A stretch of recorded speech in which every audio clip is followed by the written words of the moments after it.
공천 헌금 의혹의 핵심 인물 강선우 의원이 경찰에 처음으로 소환됐습니다. 당사자들의 진술은 여전히 엇갈리고 있는데요. 수사팀을 보강한 경찰이 진실의 실마리를 찾을 수 있을지 주목됩니다. 네, 그리고 제명 당하더라도 탈당은 없다던 김병기 의원은 제명 처분 일주일 만에 어제 민주당을 자진 탈당했습니다.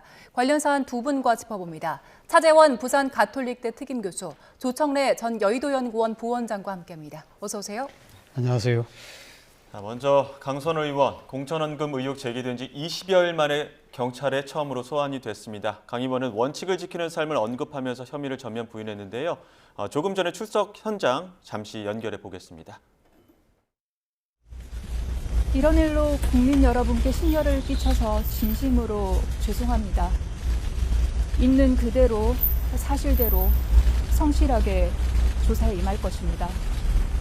저는 제 삶에 원칙이 있고 그 원칙을 지키는 삶을 살아왔습니다. 공천헌금 1억 수적 받으셨습니까? 더불어민주당 공천뇌물 카르텔 수사는 경찰의 노골적인 늑장 수사를 도저히 신뢰할 수가 없습니다.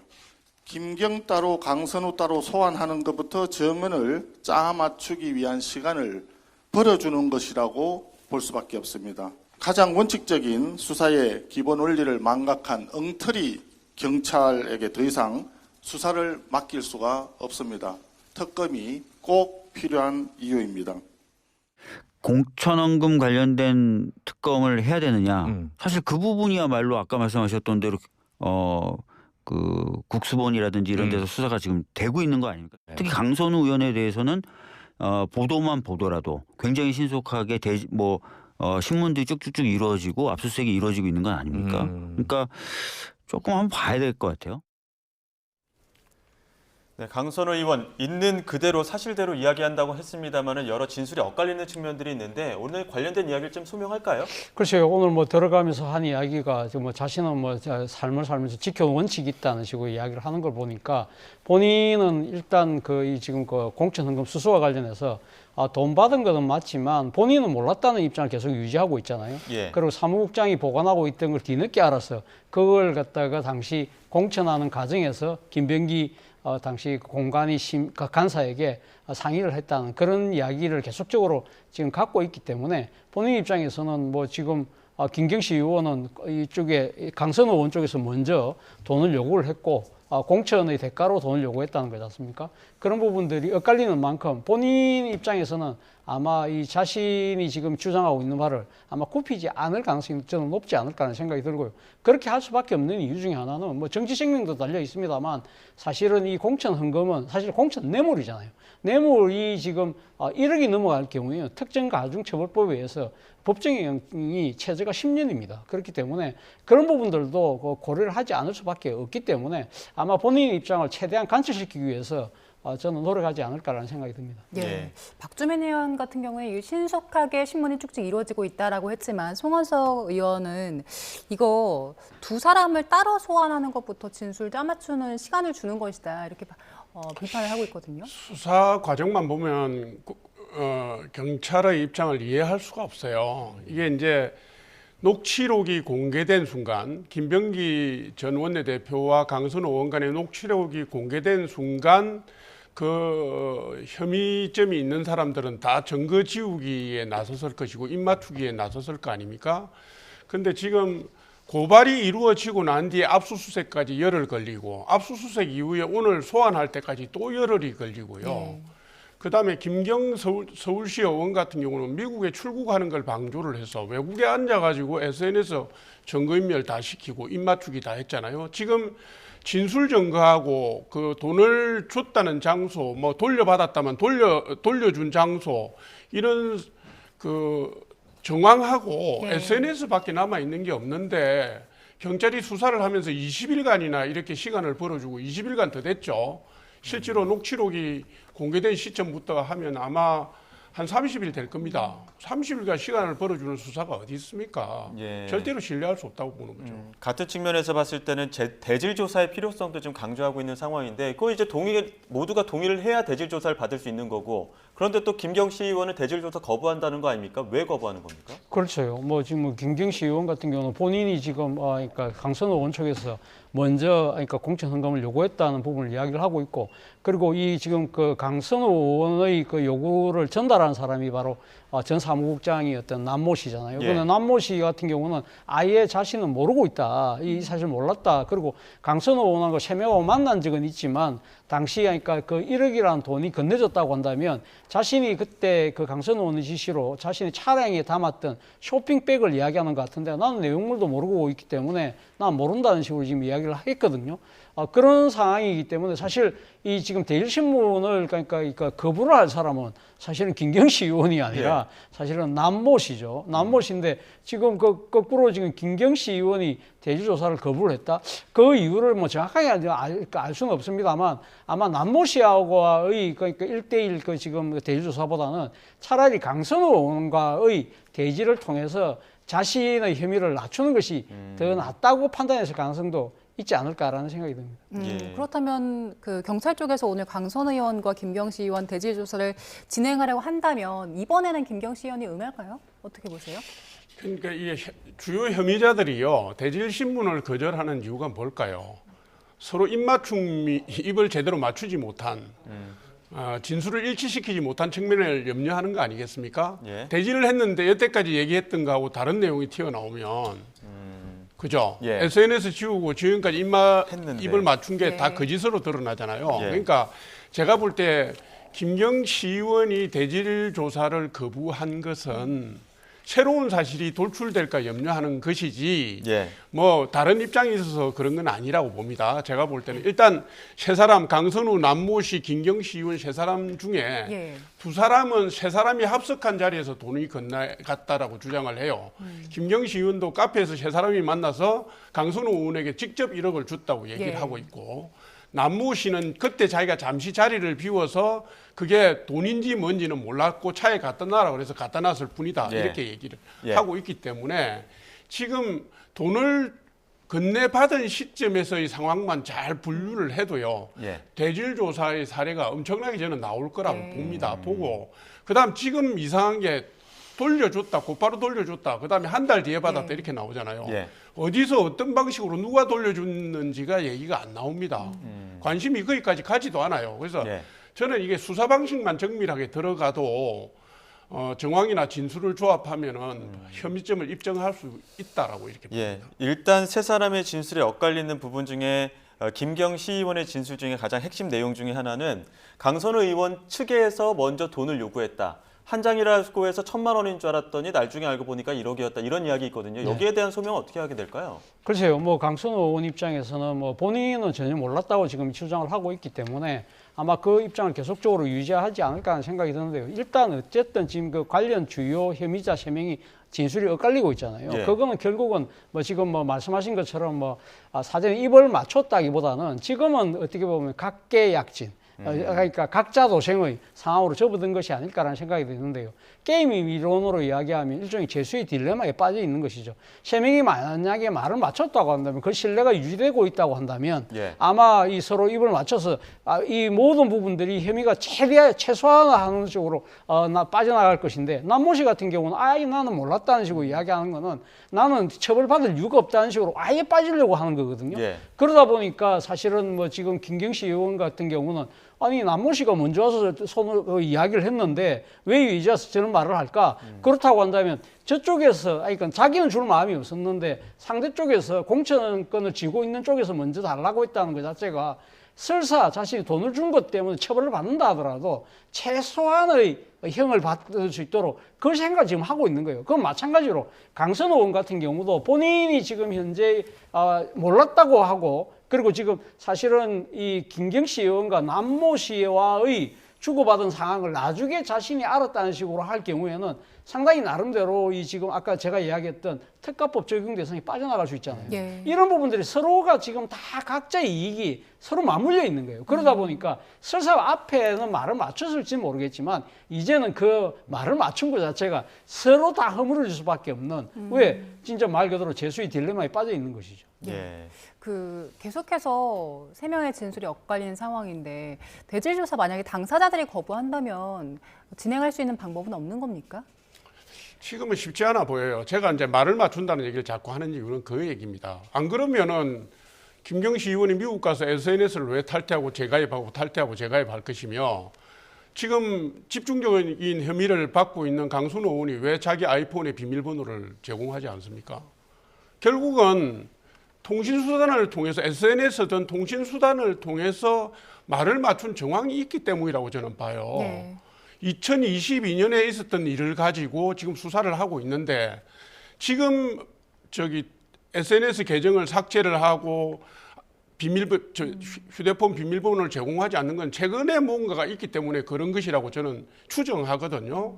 그러니까 지금 제가 볼 때는 SNS 계정을 분석하는 거, 그다음에 휴대폰에 들어있는 통화 내역을 찾아내는 거, 그다음에 진술이 엇갈리는 부분을 정밀하게 추적 검증하는 것들만 해도 제가 볼 때는 돈 준 사람이 있고 받은 사람이 있다는 것까지는 정확하게 나왔잖아요. 예. 돈을 줄 때도 세 사람이 같이 있었다는 건 3명 중에 2명이 동의를 하는 겁니다. 예. 강순호 의원만 몰랐다고 예. 얘기하는 거 아니에요. 예. 그러니까 이거는 입증 자체가 제가 어렵다고 보지는 않습니다. 예. 법정으로 가더라도. 말씀 중에 지금 속보가 한 가지 들어와서 속보 전해드리겠습니다. 올해 1분기 해외 주식을 팔고 국내 증시에 돌아오면 매도 금액 5천만 원까지 양도소득이 전에 비과세된다는 소식이 속보로 들어왔습니다.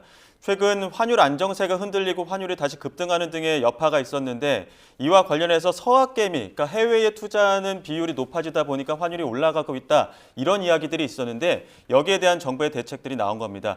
2분기에 복귀하면 양도소득의 80%, 하반기에는 50%에 대해 비과세 혜택이 주어진다고 하는데요. 재정경제부는 올해 경제성장 전략 후속 조치로 이 같은 내용의 조세특례 제한법 및 농어촌 특별세법 개정을 다음 달 임시국회에서 논의한다고 밝혔습니다. 관련해서 추가 소식이 들어오면 저희가 정리된 내용으로 다시 한번 전해드리겠습니다. 저희는 강선우 의원 오늘 소환조사 관련된 이야기 계속해서 해보겠습니다. 경찰의 인력도 보강했다는 거 아닙니까? 어떤 부분을 좀 주력해서 보게 될까요? 아무래도 뭐 앞서 지금 3명의 진술이 엇갈리고 있는 부분, 그리고 앞서 지금 그러니까 강선호 의원의 소환 자체가 늦었잖아요. 그렇기 때문에 소환 자체도 늦었고 압수수색도 늦었고 그렇기 때문에 관련 물증을 확보하기가 쉽지 않았을 거예요. 그렇기 때문에 이러한 부분들을 좀 더 확보할 수 있는 이 인력을 보강을 해서 그런 부분들을 좀 집중적으로 파고들지 않을까 하는 생각이 드는데 제가 생각했을 땐 그렇습니다. 그러니까 지금 뭐 김경시 의원이나 강선호 의원이 뭐 지금 그러니까 자신의 그 휴대폰 비밀번호를 제출하지 않는다든지 텔레그램을 그러니까 삭제를 했다든지 이런 부분들은 사실은 말을 맞춘다는 측면보다는 이 본인이 사실 요즘 보면 일종의 휴대폰이 자신의 삶이 모든 게 다 들어가 있잖아요. 예. 그렇기 때문에 이 사건뿐만 아니라 자신이 뭔가 좀 캥기는 부분들이 튀어나올 가능성이 있지 않을까. 그런 부분을 염려하는 것이죠. 예를 들면 강선우 의원 같은 경우는 지난번 여성가족부 지금 장관 후보에 물망에 올랐다가 그러니까 안 됐던 이유가 보좌관 갑질을 비롯한 여러 가지 의혹들이 터졌잖아요. 그러면 지금 본인의 휴대폰 속에는 이 그런 관련된 의혹들뿐만 아니라 이런 것들이 수사 과정에서 경찰이 그러니까 압수해가지고 그것이 다른 쪽으로 흘러나가는 그럴 경우 또 파장이 커질 수 있다. 그리고 김경시 의원 같은 경우는 텔레그램 뭐 이렇게 지웠다 말았다 하는 이유 중에 하나는 지금 오늘 뭐 조간신문에 나옵니다만 시의원을 하면서 이 건에 개입했던 의혹들이 계속 지금 불거져 나오잖아요. 이런 부분들까지 다 소위 말해서 속된 표현으로 다 틀릴 수 있다. 그런 것들을 지금 그러니까 염두에 두는 것이죠. 그렇기 때문에 이 보강된 경찰 수사 인력 입장에서는 지워지고 그리고 지금 비번으로 묶여 있는 이런 부분들을 어떤 식으로 해결하는데 좀 더 초점을 맞추지 않을까 생각이 듭니다. 네. 여전히 증거인멸에 대한 우려가 있는 상황이기 때문에 세 사람 신병 확보에 대해서는 경찰이 언제쯤 나설까요? 그렇죠. 이제 뭐 제가 볼 때는 남모 씨하고 김경시 의원 3번 소환이죠. 예. 그러니까 지금 강선호 의원은 현역 의원이기 때문에요. 네. 체포 동의안 그 국회 동의 절차가 있어야 돼서 뭐 당장 어떻게 실행을 하기는 어려울 건데 경찰이 지금 넉장 수사라든가 그 부담을 덜기 위해서는 조만간에 아마 구속영장 청구를 하는 수순을 밟을 걸로 보여지고요.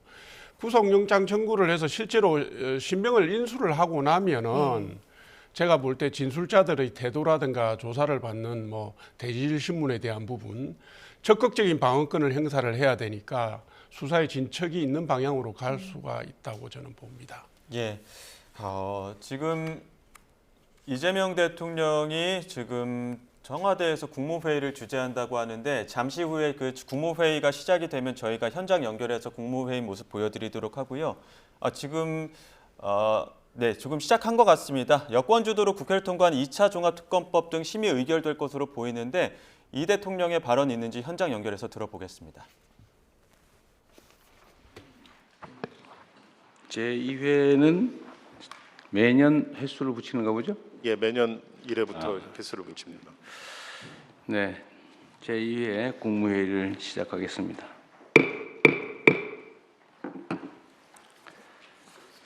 네, 다들 고생 많으시죠? 신년이 되니까 챙겨야 될 것도 많고 해서 아마 다들 어려우실 겁니다. 그리고 오늘부터는 우리가 보통은 부처라고 하는데 부에 해당되는 데만 보통 회의를 하고 처도 회의를 하나 안 하나 잘 모르게 애매하고 또 장관급에 해당되는 각 위원회 이런 데도 참석을 하나 안 하나도 애매하고 특히 부처 청이 정부의 핵심 조직 구조인데 청은 대개는 참석을 안 해가지고 따로 업무 지시를 하거나 이런 경우도 있는데 원래 외청은 기본적으로 부처로부터는 약간의 독립성이 있죠. 그러니까 이게 관계가 좀 애매한데 어쨌든 국정에 관한 논의는 헌법에 의한 또 법률에 의한 정부의 핵심 구조라고 할 수 있는 부처 청이 다 함께하는 걸로 그렇게 하겠습니다. 국정이 어떻게 흘러가는지를 서로 다 이해하고 공감을 해야 또 각 부처청의 업무의 방향성이 좀 정리될 수 있어서 함께 하자고 했습니다. 2025년도 국정과제 만족도를 조사를 했더니 우리 정부의 국정 성과 평가가 2013년 조사 시행 이후에 가장 높다고 합니다. 이와 함께 정책 효과를 보다 개선해야 될 부분도 발견됐다고 하네요. 오늘 논의될 2026년 민생 체감 정책 가운데서도 다자녀 근로자 가구 세금 경감, 또 농어촌 기본소득 시범사업, 모두의 카드 등 국민 실생활과 직결된 유의미한 정책들이 다수 눈에 띕니다. 다만 정책을 발표하는 데서 끝날 게 아니고 현장을 꼼꼼하게 점검하고 개선할 부분은 신속하게 보완하는 것이 국민 체감 국정의 완성이라고 할 수 있겠습니다. 정책이 삶의 현장에서 어떻게 작동하는지 세밀하게 살펴주시기 바랍니다. 하여튼 국정이든 뭐든 국민들의 삶의 질이 현장에서 실질적으로 개선되고 또 국민들께서 그걸 체감할 수 있어야 진정한 성과라고 할 수 있을 겁니다. 이번 주 내내 올겨울 최강 한파가 몰려온다고 합니다. 이게 추우면 배고플 때만큼 서러운 거죠. 그래서 겨울철 한파 대책을 철저하게 점검해야 되겠습니다. 혹시 뭐 수도관, 계량기, 동파 또는 뭐 비닐하우스 또는 혹시 취약계층들 추위 때문에 고통받지 않는지 잘 챙기고 특히 이 업무는 대개는 지방정부 소관 업무들인데 각 부처에서는 그 지방정부들이 이걸 잘 챙기고 있는지도 한번 잘 점검해 주시기 바랍니다. 추우면 서럽잖아요. 배고플 때만큼. 무인기 얘기를 잠깐 해야 되겠는데 지금 대북 무인기 때문에 시끄럽습니다. 물론 뭐 국방 전략 차원에서, 전략 전술 차원에서 정보 수집 행위를 할 수는 있죠. 그야 뭐 국방 행위니까. 그런데 불법적인 목적으로 이 무인기를 북침시킨다든지 또는 민간인이 이 북한 지역에 무인기 침투를 시킨다든지 이거는 있을 수 없는 일이죠. 물론 이제 전쟁 유발을 위해서 지금 무인기 침투한 얘기는 뭐 이적죄인가 외환해죄로 지금 기소돼 재판 중이기도 합니다만 민간인들이 북측에 무인기를 보내가지고 무슨 정보 수집 활동을 한다고 하는 거는 어떻게 이런 민간인들이 이런 상상을 할 수 있는지 의심스럽습니다. 물론 수사를 계속 해봐야 되겠지만 거기에 뭐 국가기관이 연관되어 있다는 설도 있어요. 아직은 확정된 건 아닌데 하여튼 지금까지 드러난 거는 민간인들이 멋대로 북한에 무인기를 침투시켰다는 겁니다. 이게 원래 전쟁을 유발하거나 이게 소위 사전 행위라고 그런 죄가 있잖아요. 사전 개시죄인가 뭐 이렇게 개인적으로 이렇게 침략 행위하고 이렇게 하면 처벌하는 조항이 있는 걸로 아는데 아는 분 없어요? 이게 하도 희한한 죄명이라 잘 모르시는 모양이네. 그런 게 있습니다. 개인이 지멋대로 상대 국가한테 전쟁 개시 행위를 하면 처벌하는 그런 법조문이 있어요. 이 전쟁 개시 행위랑 마찬가지죠. 북한 지역에 총 쏜 거하고 똑같잖아요. 멋대로. 근데 이런 걸 어떻게 과감하게 이렇게 할 수 있는지 정말 이해가 안 됩니다. 이게 철저하게 수사해서 다시는 이런 짓들을 못하게 엄중하게 제재해야 되겠습니다. 또 한 가지 놀라운 사실은 지금 이런 최첨단 과학기술 또는 국방 역량이 발전한 상태에서도 무인기가 몇 번씩 왔다 갔다 넘어가는 걸 체크를 못합니까? 이 국방부 혹시 상황 아세요? 네, 지금 이 사람 얘기들 얘기해야 들어 3번 보냈다는 거 아닙니까? 그런데 어떻게 그 경계 근무하는 데서 체크도 못하고 국지방공 레이더로 주로 체크하고 그러는데요. 미세한 점만 좀 보인다고 합니다. 그런데 지금 조사를 하고 있는 중입니다. 미세한 점 정도로 보인다? 예. 하여튼 뭔가 구멍이 났다는 얘기예요. 물론 전에 북한 무인기 침투 때도 그때는 적당히 추적은 뭐 일부는 했다고 하는데 근데 북쪽으로 가는 무인기는 체크를 못하냐. 그 의심받는 측면이 또 있는 거잖아요. 네. 보다 철저히 조사하도록 하겠습니다. 그러십시오.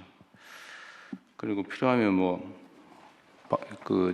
시설 장비를 좀 개선을 하든지 뭐 해야 되겠죠. 예. 하여튼 이런 걸로 불필요하게 그 긴장이 고조되고 남북 간에 대결 분위기가 조성되면 경제에도 악영향을 미치지 않습니까? 그리고 남북 사이에 이런 신뢰가 깨지지 않도록 또 적대의 감정이 제고되지 않도록 최선으로 잘 관리하시기 바랍니다. 그리고 수사기관도 철저하게 또 신속하게 조사해서 다시는 이런 일이 생기지 않겠으면 좋겠습니다. 얘기 나온 게 몇 가지만 더 추가로 얘기 좀 하고 지나갈게요. 지금 각 부처청에서 다들 열심히들 해주셔서 국정 성과가 상당히 많이 나고 있습니다. 다들 수고해 주시는데 감사드리고 이제 그런 얘기들이 조금씩 들리는 것 같아요. 공무원들이 자세가 달라지는 것 같다. 열심히 일하는 것 같다는 얘기들이 많이 나옵니다. 근데 주로는 우리가 이제 독려를 많이 하다 보니까 이게 당근과 채찍이라고 하는 게 참 조심해야 되는 건데 가급적이면 칭찬 사례 이런 거 좀 많이 발굴하십시오. 각 부처청에서는 평소에 잘하는 공직자들 있거든요.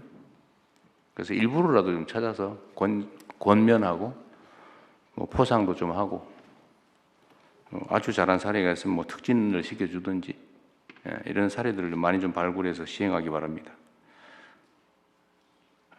오늘 임정청사 관리 방안 보고가 있죠. 그건 이따가 얘기하고. 그거 관련된 건데 효창공원 있잖아요. 김구 선생부터 많이 모셔 있는데 그 효창공원하고 효창운동장 그게 원래 옛날에 다 공원이었잖아요, 그죠? 네, 맞습니다. 근데 효창공원을 지금 얼마나 쓰는지 잘 모르겠는데 그 포함해서 좀 국립공원화하는 방안을 네. 좀 강구를 한번 해보시죠. 네, 알겠습니다. 거기 제가 가끔씩 가보는데 너무 음침해요. 좀 깨끗하게 많은 국민들이 쉽게 접근할 수 있게 즐거운 마음으로 방문할 수 있게 국립공원화하는 방법을 좀 연구해 주시기 바랍니다. 네, 지금 그 점은 이 19년도에 서울시하고 본부하고 협약까지 체결했었는데 그 뒤에 시장이 바뀌면서 더 추진을 못 하고 있는데 아마 저희들 계획은 다 세워놓고 6월 지방선거 끝나고 난 다음에 다시 구체적으로 추진할 계획입니다. 네, 어쨌든 그거는 뭐 저는 그런 정치 상황들 영향이 없지는 않겠지만 뭐 그것 때문에 못하는 일은 생기지 않게 하십시오. 그리고 오늘 방통위원장 오셨나요? 예, 참석했습니다. 거기 계시군요.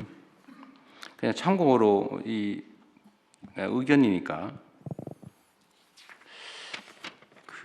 예를 들면 우리가 언론이라고 하는 게 제가 의견을 하나 듣고 싶은데 예를 들면 인터넷 매체라든지 또는 뭐 종이 신문 이런 거는 아무나 자기 돈으로 막 할 수 있잖아요, 그죠? 네, 그렇습니다. 자유롭게. 예, 거기는 뭐 특별한 혜택을 주어지는 건 아닌데 공중파라든지 또는 채널이라든지 소위 종편 그 외에 어쨌든 이거는 소위 허가제도라서 진입을 제한해서 특혜를 주는 거잖아요. 다른 사람 못하게 하고 다른 기업들은 못하게 하고 특정 기업 몇 개만 이용할 수 있게 해주는 거예요. 일종의 특권, 특허라 그러죠. 특허. 거기에 해당되지 않습니까? 특별한 혜택을 주는 거죠. 다른 사람 못하게. 예, 그래서 그 방송의 자유의 경우는 신문의 자유와 구별해서 그렇습니다. 제도화된 기본권으로 이해하고 있습니다. 네. 뭐 어쨌든 뭐 그런 게 있을 것 같아요. 그래서 여기는 그래도 최소한의 공정성이라든지 공익성이라든지 이런 의무가 있는 거죠.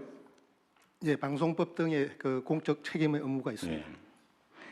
그런데 제가 이거 어디라고 얘기는 안 하겠는데 예를 들면 이런 게 있습니다.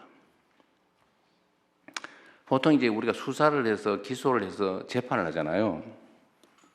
근데 최종 판단 권한은 법원이 갖는 거고 그래서 수사를 했는데 예를 들면 기소를 해서 재판을 했더니 이거 무리한 잘못된 기소다. 그래서 무죄가 난다든지 공소기각을 한다든지 이러면 보통은 법원의 판결을 존중하고 야, 이 기소가 무리했다든지 또 수사가 과했다든지 보통 이렇게 판단하잖아요. 그런데 특정한 사안의 경우는 무조건 검찰 편을 들어요. 법원이 판결을 했는데 법원 판결이 아니라 이거 잘못됐다고 쉽게 말해서 항소해야 된다고 기소가 잘 된 건데 법원이 잘못했다고 이런 식으로 비판을 하는데 비판을 할 수는 있죠. 근데 통상적으로 보면 왜 항소 안 하냐 법원이 뭐 잘못했다 검찰이 잘했는데 이런 취지의 뉘앙스는 꼭 정치적인 사건만 그럽니다. 그것도 특정 정치 영역 쪽에 대해서만. 이거 중립성이나 공익성에 문제 없어요?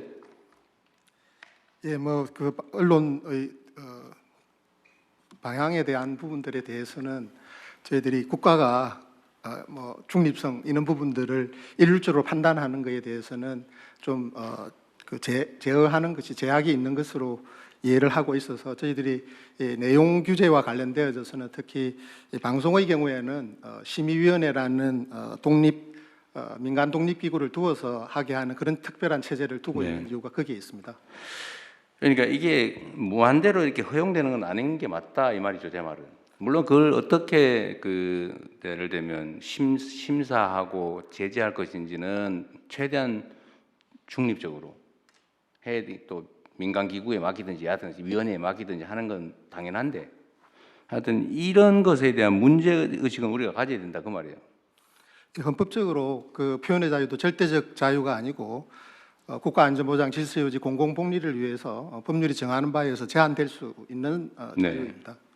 그래서 이런 부분들이 예를 들면 아니 뭐 내가 인터넷 언론 만들어가 내 마음대로 쓸래 뭐 그거야 표현의 자유로 100% 보장해야 되겠지만 내용에 대한 얘기를 하면 안 되겠지만 최소한 공중파라든지 이런 특혜를 받는 영역은 중립성과 공정성, 공익성이라고 하는 것을 반드시 지켜야 된다.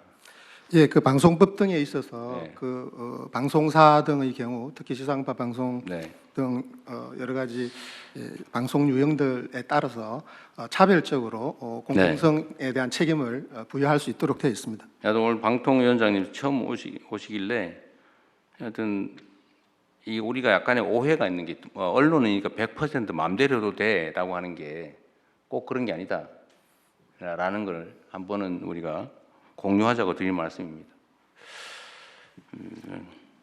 그 다음에 다른 얘기인데 얼마 전에 이게 이 국격에 관한 문제인데요.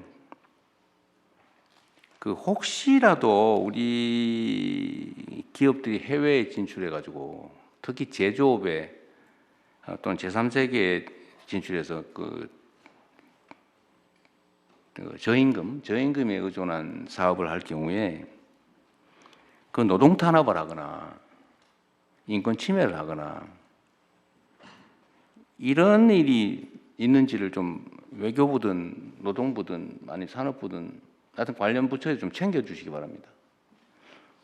우리도 한때 그 경험을 했는데 그 외국 기업들이 국내에 들어와서 노동 탄압하고 막 부당해고하고 법원이 뭐 복직 판결에도 안 지키고 막 철수해버리고 다른 회사 만들어서 일감 옮기고 이런 거 많이 겪어봤잖아요.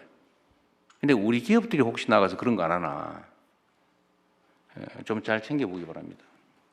제가 얼마 전에 기사를 하나 봐서 그래요. 이게 부당 어디 저기 동남아시아 어디 국가던데 캄보디아였어요? 부당 노동 행위로 뭐 부당해고로 복직 판결을 받았는데 안 지킨다고 시끄럽다 이런 기사를 봤는데 다행히 뭐 그게 우리 기업은 아니고 개인이 한 일이고 전에 하던 인수 이전에 있던 일이었다 뭐 그런 취지이긴 하던데 사실 인수 이전이라도 책임져야 되는 거예요. 인수 이전에 해고를 했는데 내가 그 회사를 인수했으면 그 회사는 그대로 있는 거니까 그 회사가 책임져야 되고 현재 경영진은 거기에 대한 책임은 있는 거죠. 그리고 우리를 원망하잖아요. 하여튼 좀 챙겨주시기 바랍니다. 국가적 위신에 관한 문제에서요. 그 말고도 어쨌든 외국인 노동자들에 대한 뭐 가해 행위, 폭행 또는 뭐 부당 행위 이런 것 가끔씩 문제되고 심지어 꽤 시간이 지나긴 했는데 우리 국민들이 어디 외국 공항에 갔다가 얻어맞고 도로 강제 송환당한 일이죠. 꽤 오래전 일이긴 합니다. 밉다고 공항 경찰이 폭행을 해가지고 도로 비행기에 실어 보낸 일이 있어요. 지금은 뭐 한참 전 일이긴 합니다. 어쨌든 대한민국이 국제적으로 이렇게 인정받는 시기인데 그런 구성원 일부의 그런 아주 저급한 욕망 때문에 국가적 망신 또 국가적 손실이 발생하지 않게 각 부처에서 잘 챙겨주기 바랍니다. 지방대 경쟁률이 최근에 많이 올라갔다고 하대요. 교육부? 네. 어느 정도예요? 내 언론에도 보고 드린 말씀인데. 네, 이번에 그 인서울보다 그러니까 지방대 이게 많이 격차가 좁혀졌습니다. 아, 그래요? 네. 원인은 뭐예요? 네. 원인은 뭐예요? 우리 정부에서 하고 있는 지방대 육성에 대한 기대가 일정하게 그게 도움이 돼요? 예, 작용하기 시작한 거 아닌가 싶습니다. 대학 지원도 있고 우리가 이제 지방 균형 성장, 네. 지방에 대한 투자도 좀 늘리고 네. 그런 게 조금씩 영향을 주는 건가요? 네, 그렇게 판단하고 있습니다. 그 외에는 뭐 특별한 원인을 찾기는 어려운 걸 보면 네, 효과가 있다는 것 같긴 한데 다행이긴 합니다. 네. 그래서 우리가 이제 지방의 이제 정책에 인센티브를 주자. 또 지방 영향 평가, 균형 발전 영향 평가도 도입하자. 제가 전에 그런 얘기했는데 지수도 좀 도입하고 인센티브 지수, 수도권에서 거리가 멀수록 이 혜택을 주는. 그거 제가 취임하자마자 우리 국무회의에서 말씀드렸는데 이 지수 개발은 하고 있어요. 그 행안부가 하고 있을 것 같은데. 예, 다 완료가 됐습니다. 예. 아직 보고는 안 된 것 같죠? 여기 올해부터 바뀌어지는 것에도 들어가 있습니다. 올해부터 바뀌어지는 예. 그런 네, 내용에 이게 아예 제도로 그걸 도입을 해야 되겠는데요. 네네. 그런데 얼마 전에 아동 수당을 우리가 이제 지방은 또 수도권하고 거리에 따라서 차등해서 더 많이 주자. 그리고 지역 화폐가 이제 지방 균형 발전에 도움이 되잖아요. 그 지역에서 받는 거 그 지역에 써야 되니까. 그래서 지역 화폐로 아동 수당을 주면 또 인센티브를 더 주자. 그래서 우리가 했는데 국회에서 왜 수도권하고 지방하고 차별하냐. 뭐 이래가지고 똑같이 주는 걸로 법안이 뭐 법사 소위를 통과했다든가 뭐 그런 기사를 봐서 제가 지금 국회에다 부탁을 내놨는데 그러지 마시라고. 이거 아직도 이해 못하는 경우가 많이 있는 것 같아요. 네.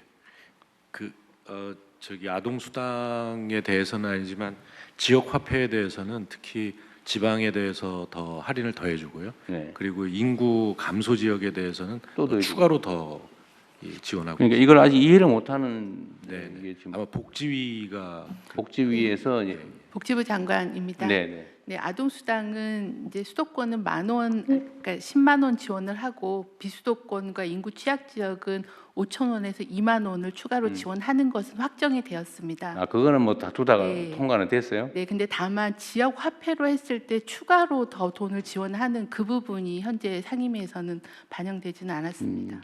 하여튼 그것도 이해 부족 때문에 생긴 일인 것 같은데 잘 설명하도록 하십시오. 현재 계속 협의 중입니다. 네.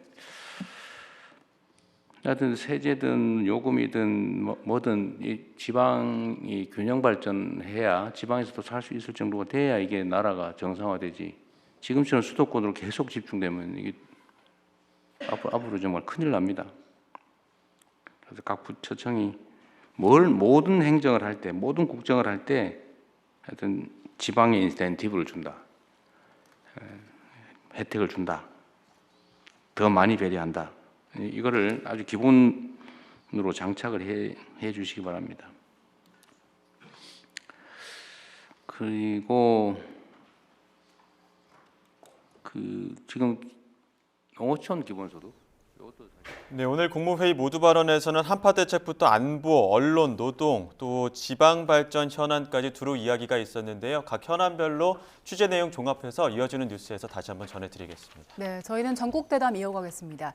이재명 대통령이 어제는 민주당 지도부와 함께 만찬을 가졌는데요. 만찬에서 가장 화제가 됐던 장면은 이재명 대통령과 정청래 대표의 농담 섞인 대화였습니다. 이성윤 최고위원이 이와 관련된 이야기를 했는데요. 함께 듣고 오시죠. 대통령이 정 대표에게 반명입니까 물으니까 우리 모두 친명 친청입니다. 하니까 그 청은 청와대의 청이군요. 예, 그런 취지로 말씀하신 거죠. 처음에 이제 그 아이스 브레이킹이라고 할까요? 뭐 하면서 그 농담 반 뭐 이렇게 얘기하면서 그 얘기가 나왔는데 그것 때문에 빵 터졌죠. 빵 터졌고요. 네. 당에 계실 때만큼 충분한 그 현장 사정을 잘 모른다. 그러면서 우리 최고위원들 또 당에서 오신 의원들은 현장을 다니니까 현장 얘기를 많이 해달라. 본인이 당시 모르는 얘기가 있을 수 있다. 그래서 그런 얘기를 많이 듣는 입장이었습니다. 네, 아무래도 그 이재명 대통령이 현재 당내 지도부 공개 충돌이 있었던 상황, 그걸 고려해서 혹시 반명이냐 이런 질문 던진 것 같아요. 어떻습니까? 글쎄요, 뭐 지금 뭐 이성윤 그러니까 지금 최고위원 이야기는 아이스 브레이킹이라는 거지 않습니까? 네. 아무래도 신임 지도부를 만나다 보니까 분위기가 딱딱해질 수 있으니까 뭐 농담스러움. 그렇게 이야기한 것이 아니냐는 뭐 지금 그 이야기를 설명을 했습니다만, 그러나 우리 앵커께서 말씀하신 것처럼 바깥의 그 지금 이 시각은 소위 말하는 언중육을 마속에 뼈가 있다. 네. 그건데 그 사실 공교롭게도 어제 새로 이 최고위가 구성되고 난 뒤에 이제 열린 그 최고회의에서 결국은 지금 그 이 당원 한 표로 하는 1인 1표 이 부분이 지금 그 정청래 대표가 지금 그 이 당규 개정을 하겠다. 지금 그 입장을 밝혔고, 그 부분과 관련해서 지금 소위 말하는 친명으로 분류되는 최고위원이 공개적으로 반대를 하는 뭐 그러한 양상이 빚어졌기 때문에, 그러한 이제 일종의 이 그 세간의 해석으로는 대통령이 상당히 좀 이렇게 마속에 뼈를 담아서 한 이야기 아니냐고 지금 보는 것인데요. 저는 뭐 아이스 브레이킹도 맞을 수 있고, 그 언중육을 또 맞을 수 있다는 생각이 드는데, 어쨌든 그 지금 그 민주당 입장에서는 지금 정청래 대표가 지금 추진하는 당원 1인 1표주의 이 당규 개정은 상당히 아마 향후 당내의 여러 가지 그러니까 뭐랄까 헤게모니 싸움과 관련해서 상당한 그 이 지금 정치적인 쟁점이 될 가능성은 저는 크다는 생각이 듭니다. 예. 민주당과 청와대 이렇게 만찬을 나누는 사이에 장동혁 대표의 단식은 오늘로 엿새째 이어지고 있습니다. 단식이 이어질수록 조금씩 그 강성파 혹은 당원들의 어떤 결집도 좀 이어지는 모습도 엿보이긴 하거든요. 어떻게 바라보십니까? 당연하죠. 대표가 죄송합니다. 목숨을 걸고 지금 단식을 하고 있는데요. 정말 물에만 의존해서 소금 좀 넣어서 가면 한계치가 거의 일주일 정도라고 합니다. 사람이 지금 여섯째 하고 있고, 그러면서 장동혁 대표가 단식을 하는 이유도 국민들에게 점점 알려지고 국민 설득도 병행이 되고 있고, 그리고 전국의 광역단체장, 지구당 위원장, 당원들이 현장을 찾아서 지지 격려를 하고 있기 때문에 지지층 결집이 일어나는 건 당연하고요. 마침 지금 시점이 지방선거를 5개월 정도 앞두고 있기 때문에 대개는 큰 선거를 앞두고는 책임당원 숫자도 늡니다. 대개 지금 한 75만 명 수준이던 책임당원이 당비 납부하는 분들 기준으로 보면 103만인가 지금 된다고 그래요. 그게 지금 같이 연결이 되면서 시너지 효과가 나는 측면도 있다, 이렇게 말씀드립니다. 지금 뭐 국민의힘 지지율도 오르고 있는 상황이긴 한데요. 그런데 민주당이 그 장동혁 대표의 단식과 관련해서 특검을 전혀 고려하고 있지 않은 것 같은 게, 그 정청래 대표 발언 들어보면 지금 단식할 때 아니라 석고대죄할 때다, 이런 발언을 했거든요. 민주당에서는 지금 어떤 입장입니까? 글쎄요, 뭐 제가 민주당 입장을 대변할 사항은 아닙니다. 위치에 있지는 않습니다. 일단 뭐 민주당 입장에서는 사실 뭐 장동혁 대표의 단식이 뭐 특검을 지금 그 고려로 해서 시작을 한 건 맞지만, 아마 민주당 입장에서는 일종의 당내 투쟁이 극대화되는 시점에 그러니까 느닷없이 민주당 입장에 봤을 때는 느닷없이 뜬금없이 단식이 들어간 거 아니냐, 뭐 그렇게 본다는 것이죠. 예를 들면 사실 그 지난번 이 윤석열 전 대통령에 대한 사형 구형이 나온 그날 심야에 전격적으로 당윤리위원회에서 전 대표였던 한동훈 전 대표를 제명 처분을 했고, 여기에 따라서 상당히 당내의 이 불협화음이 커지는 그러한 상황에서 전격적으로 장동혁 대표가 단식을 시작했기 때문에 민주당 입장에서 봤을 때는 사실 특검의 관철보다는 당내에서 불거지는 여러 가지 불협화음을 덮기 위한 일종의 이렇게 시선을 외부로 돌리기 위한 하나의 이 전술이다, 그렇게 본다는 것이죠. 물론 제가 생각했을 때는 야당 대표가 지금 단식하는 건 정말 목숨을 걸고 하는 절박한 측면이 분명히 있기 때문에 뭐 민주당 입장에서는 그렇게 폄하는 하긴 합니다만, 민주당도 아마 이러한 부분들에 대해서 상당히 예의주시하지 않을까라는 생각이 들어요. 앞서 말씀하신 것처럼 지금 국민의힘의 지지율이 좀 올라가면서 결집하는 모양새가 보이고 있기 때문에 그런 부분들에 있어서는 과연 지금 장동혁 대표가 이야기하고 있는 특검, 이 부분을 어떻게 할 것인가 아마 내부적으로는 고민을 하고 있지 않을까라는 생각이 듭니다. 예, 알겠습니다. 여기까지 듣도록 하겠습니다. 지금까지 차재원 부산 가톨릭대 특임 교수, 조청래 전 여의도연구원 부원장 두 분과 함께했습니다. 고맙습니다. 고맙습니다.